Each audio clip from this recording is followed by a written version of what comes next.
한 달에 한 번 월간 증시 이슈를 체크하고 1,000만 개인 투자자의 멘토의 비법 노트를 엿보는 코너죠. 염블리의 촉으로 투자 비법을 알아보는 시간입니다. 이베스트 투자증권의 염승한 이사와 함께합니다. 어서 오세요. 네, 안녕하세요. 네, 일단 먼저 한번 짚어보도록 하겠습니다.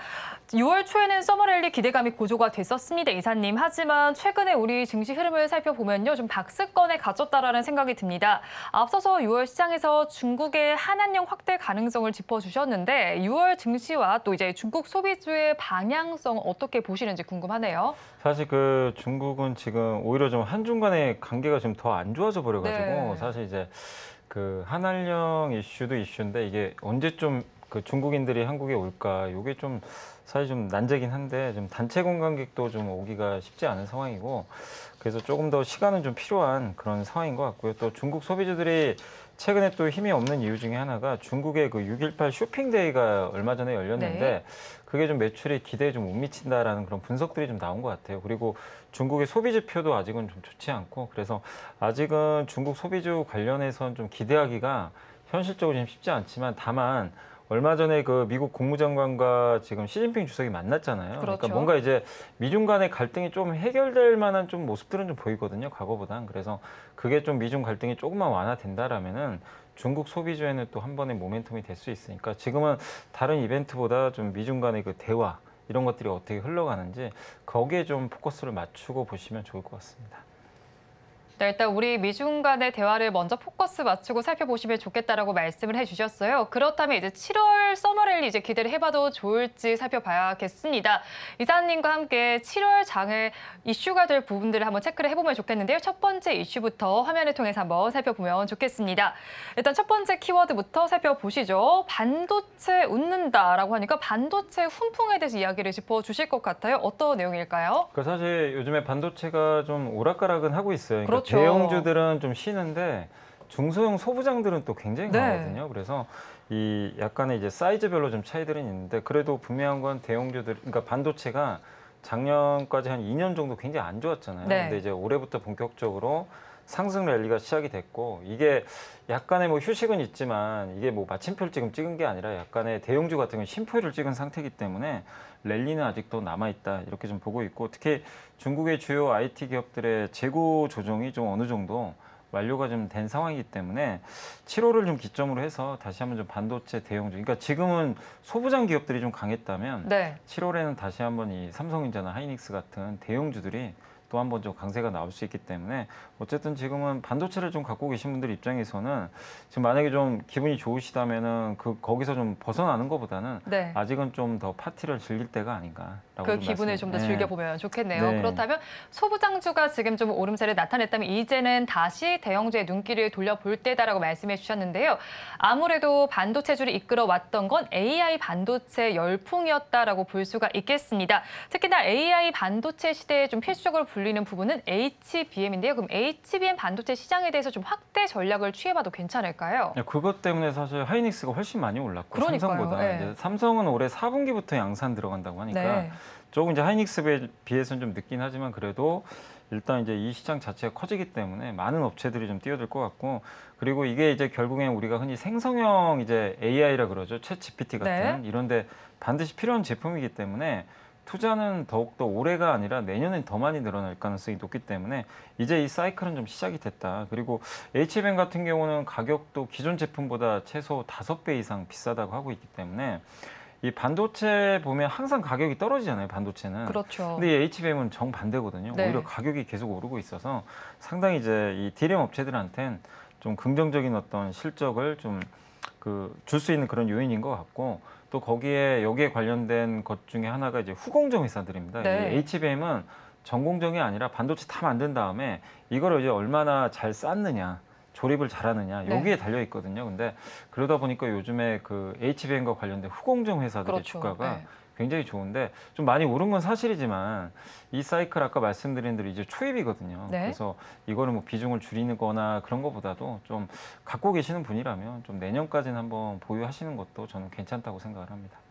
네, HBM 시장은 지금 초입을 맞이한 만큼 내년까지 바라봐도 좋겠다라고 말씀을 해주셨어요. 그런데 HBM 시장을 살펴보면 여기에서는 우리 시가총액은 삼성전자가 먼저고 SK하이닉스가 뒤인데 여기는 다르죠. SK하이닉스가 더 큰 점유율을 차지하고 있는 것으로 나타나고 있습니다. 그러면 삼성전자와 SK하이닉스의 상승 여력은 어떻게 평가하시나요? 그러니까 그동안은 사실 하이닉스가 훨씬 더 높았죠. 네. 연초 대비 아마 하이닉스가 45% 올랐고 삼성이 25%니까 한 20% 더 오른 거거든요. 네.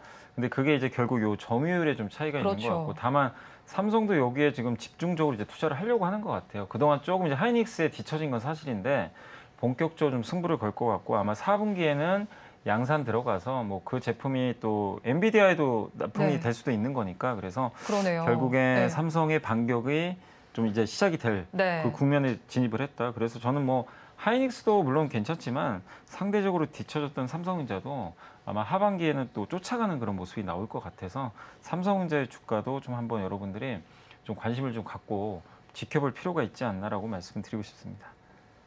네, 이제 삼성전자의 뒷심을 좀 내고 있다라고 말씀을 해주신 만큼 삼성전자의 주가 추이도 짚어보시면 좋겠습니다. 이어서 다음 주제도 한번 살펴보겠습니다. 이번 두 번째 주제를 살펴보니까요. 삼성전자의 갤럭시 언팩 행사를 저희가 주목을 해봐야겠죠. 7월에 언팩 행사가 열리는데 폴더블폰 시장에서는 아무래도 삼성전자가 계속해서 우위를 좀 점한다라고 볼 수가 있을 것 같습니다. 그렇다면 2020년과 비교를 해봤을 때는 그래도 점유율이 좀 감소한 수치가 나타나고 있죠. 점유율이 1위를 차지하고 있지만 그렇다면 7월에 새로 공개될 폴더블폰이 얼마나 흥행할지 저희가 좀 알아볼 수 있을까요? 어제 사실 안 그래도 네. 외부에 사진이 유출됐더라고요. 그러니까요. 이 폴더블 약간 네. 테스트하는 것 같은데 그래서 모양이 정확히 안 나왔는데 확실히 그 이제 플립폰 같은 경우는 외부의 디스플레이가 이제 거의 전면을 차지할 정도로 커지는 것 같고 이 힌지도 원래는 이 힌지가 예전에 U자형이 되게 잘 안 네, 닫혔거든요. 그렇죠. 이렇게 근데 나오는데요. 지금 네. 보시다시피 이게 이제 거의 꽉 닫히는 형태로 네. 나올 것 같습니다. 그리고 여기 보시다시피 그 화면도 굉장히 커지죠. 네. 그러니까 이제 저거 가지고 카톡도 할 수 있고 좀 편하게 사용할 수 있어서 제가 봤을 때는 좀 이번에 흥행하지 않을까. 그러니까 그 전 모델까지는 큰 변화가 없었거든요. 근데 이번 모델부터는 여기 나온 대로 좀 변화가 생겼고 아마 그래서 3분기 폴더블폰 출하량이 한 650만 대 정도 네. 예상을 하고 있고 4분기에는 한 800만 대까지 예상하는데 지난해 하반기가 900만 대였거든요. 근데 방금 말씀드린 거 합치면 지난해보다는 좀 한 600만 대가 더 많이 좀 출하가 되지 않을까 네. 이렇게 보고 있어서 그래서 이번에는 그래도 작년엔 좀 약간 실망스러웠거든요. 근데 그렇죠. 올해는 이 모양도 좀 바뀌기 때문에 네. 좀 흥행 가능성 높다 이렇게 좀 점쳐지고 있습니다. 네, 이 모양을 보니까 더욱더 흥행 가능성이 높을 것이다라고 전망을 해주셨는데, 근데 스마트폰 시장 하면 이제 삼성전자도 생각이 나지만 애플도 생각이 나잖아요. 근데 네. 애플도 폴더블폰과 관련해서 특허를 신청했다라는 이야기도 나오고 있고요. 그렇다면 애플의 폴더블폰 시장에도 진입에 좀 속도가 붙었다라고 봐도 될까요? 아 근데 이제 애플은 네. 저도 폴더블폰을 언젠간 내놓을 거라고는 보는데 그렇죠. 이게 약간 좀 이게 네. 대세가 되어 가고 있잖아요. 근데 좀 조금 늦을 것 같아요. 왜냐하면 네. 지금 중심축이 비전 프로로 간 것 같아요. 그러니까 얼마 전에 그 XR 기기 공개했잖아요. 네. 근데 그걸 공개했는데 그게 사실은 누가 봐도 사용하기 지금 당장 쉽진 않아요. 그리고 좀 가격이 너무 비싸더라고요. 네, 비싸고 무겁기도 하고 네. 2시간 이상 착용하기도 어렵고. 근데 아마 25년부터는 이게 좀 저가형 모델까지 출시한다고 하는데 근데 애플 입장에서는 이게 어디에 좀 집중을 하긴 해야 되거든요. 근데 비전 프로가 나왔는데 또 폴더블폰까지 네. 하기는 좀 시기적으로 좀 이른 것 같아요. 그래서 제 생각엔 비전 프로가 어느 정도 좀 대중화되는 한 25년도 그 이후에 폴더블폰도 좀 고민을 하지 않을까. 그래서 폴더블폰은 삼성은 좀 주력으로 하겠지만 네. 애플은 좀 시기가 XR 기기에 좀 비해서는 좀 밀리지 않을까. 아. 이렇게 좀 전망을 하고 있습니다. 네, 일단 삼성전자가 먼저 갈 것이고 그리고 애플은 조금 시기를 뒤로 미뤄서 폴더블폰 이제 출시를 할 수도 있겠다라고 네. 짚어주셨어요. 그렇다면 또 중국 시장도 안 볼 수가 없습니다. 이제 지난 올해 3월이죠. 모바일 월드 콩그레스를 기점으로 해서 중국 기업에서도 폴더블폰으로 대대적인 공세 벌였습니다. 그리고 애플도 지금 말씀드리긴 했지만 출격에 나선 상황 속인데 그렇다면 폴더블폰 이런 부품과 관련해서 수혜를 받을 기업에는 어떤 곳들이 있을까요? 일단 이제 폴더블폰에서 가장 이제 다른 부품이 없는 게 바로 힌지죠. 이렇게 네, 보시다시피 그렇죠. 이게 예. 접혀지는 거죠. 뭐 네. 예전에 흔히 경첩이라고도 하는데 그게 이제 있어야만 이렇게 접었다 폈다 하는 거거든요. 그래서 그 힌지가 반드시 필요한데 예전에는 U자형 힌지를 썼어요. 이 네. 모양이 U자처럼 생겼다 그래서 근데 그거는 좀 단점이요. 이게 잘 안 닫힙니다. 끝에가 네. 좀 남고 약간 이제 주름도 좀 지는 그런 현상들이 있는데 이 물방울 모양의 이제 그 힌지를 좀 채택을 하게 되면 이게 사실 중국에 먼저 좀 채택이 됐던 건데 이걸 채택을 하면 꽉 닫히게 되고 또 주름도 개선이 된다고 하는데 이걸 만드는 업체들은 또 좋을 수밖에 없는 게 이게 기존 제품보다 단가가요. 한 40% 이상 또 비싸다고 하니까 네. 그렇게 보면 수익성이 훨씬 좋아지겠죠. 그래서 올해 아마 이 힌지 만드는 기업들은 작년엔 좀 부진했지만 네. 올해는 또 다시 한번 매출도 증가하고 단가도 올라가면서 좋은 성적을 좀 내지 않을까라고 좀 전망을 하고 있습니다. 네, 폴더블 폰 부품과 관련해서 힌지를 생산하는 기업들의 주가 추이를 한번 살펴보시면 좋겠다라고 짚어주셨습니다. 그럼 이어서 다음 키워드도 한번 확인을 해보겠습니다. 이번에도 테슬라 이슈네요. 슈퍼컴퓨터 도조를 생산한다라는 소식이 들려오고 있습니다. 지금 테슬라는 사업 다각화에 나서고 있다라고 봐야겠죠. 뭐 전기차도 하지만 로봇 사업도 하고요. 그리고 뭐 슈퍼컴퓨터까지 내놨다라고 하는데 그렇다면 다음 달에 또 생산에 나선다고 하는데 이런 슈퍼컴퓨터죠. 그렇다면 일단 이 컴퓨터에 대해서 먼저 좀 설명해 주시겠어요? 네, 그러니까 이제 7월에 이제 이게 양산이 들어간다고 네. 하는데 이 슈퍼컴퓨터 도전 뭐냐면은 한마디로 이제 자율주행을 위한 슈퍼컴퓨터예요. 네. 그러니까 이제 우리가 지금 챗 GPT도 사용하려면 이런 컴퓨터가 있어야 됩니다. 그렇죠. 요 네. 서버를 이용해서 여기서 이제 연산을 해가지고 네. 데이터 값을 보내주잖아요. 네. 근데 이 테슬라의 자율주행차는 여기서 이제 연산을 해주는 거죠, 한마디로. 그래서 요게 지금 이제 7월부터 생산 들어가서 근데 대신에 생산이 들어간다고 바로 이게 데이터를 뽑아내는 게 아니라 계속 학습을 해야 돼요. 그래서 네. 그 시간은 있기 때문에 아마 내년 정도로 예상은 하는데 이게 어쨌든 그 이 자율주행 전용 슈퍼컴퓨터를 통해서 그 테슬라 오너분들이 운전을 하잖아요. 네. 그럼 그 다양한 데이터들이 있잖아요. 이거를 보내줍니다. 그럼 그 비디오를 분석을 해요.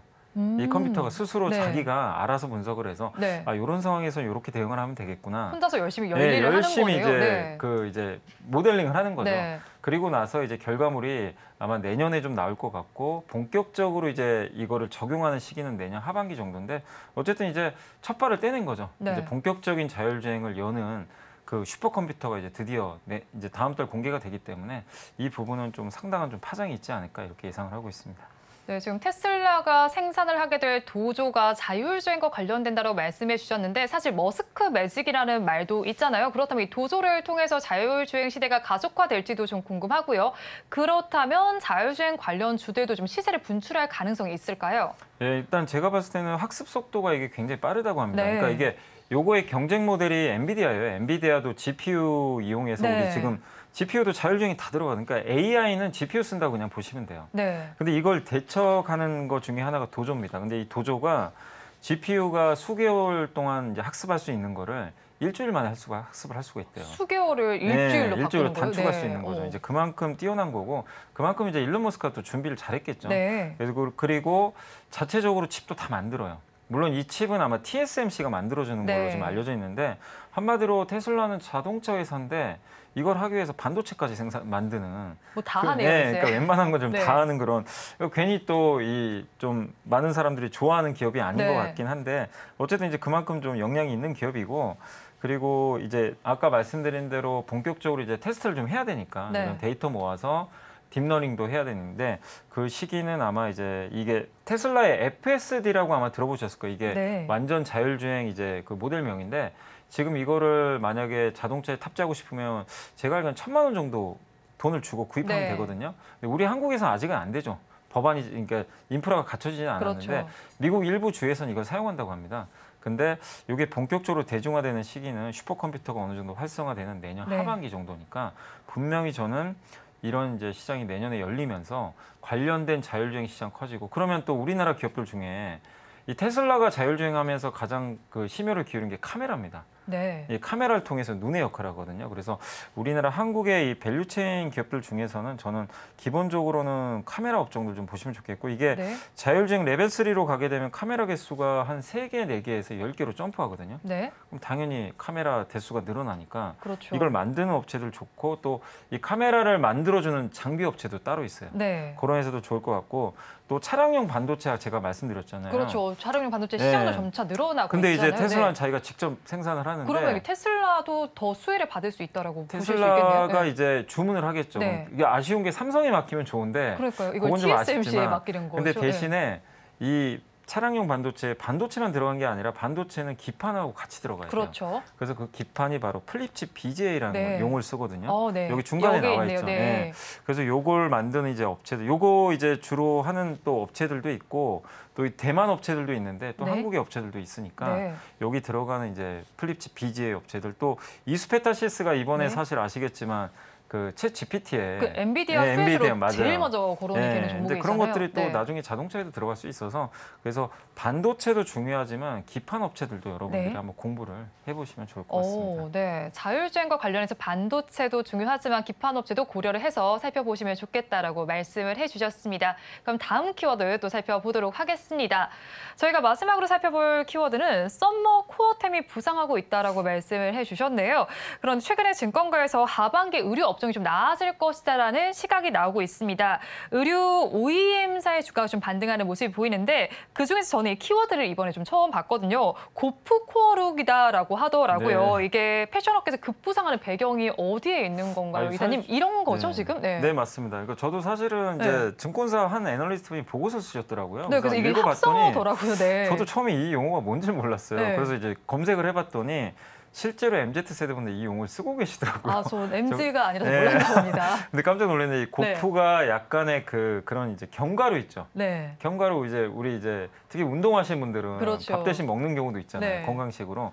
그거랑 논코어는 약간 이제 좀 엣지 있는 뭐 약간 그런 아, 스타일인데 네. 평범한 듯 하면서도 약간 꾸안꾸라고 해야 되나요? 그렇죠. 꾸민 듯 안 꾸민 듯 한데 약간 뭔가 어떻게 보면 또 멋있는. 믹스 매치 느낌도 네. 나고요. 근데 이게 네. 보시면 이게 다 아웃도어잖아요. 네. 근데 아웃도어를 예전에는 이 밖에 나갈 때는 그게 등산할 때나 그렇게 입었지만 야외 활동할 때 그냥 우리 일상복으로 잘 안 입었잖아요. 그렇죠. 근데 지금 젊은 분들은 이걸 그냥 입고 다니세요. 굉장히 예쁘게 많이 네. 나오더라고요. 그러니까 이런 룩이 네. 지금 유행을 하는데 이걸 만드는 업체 중에 대표적인 게 그 미국의 룰루레몬. 네.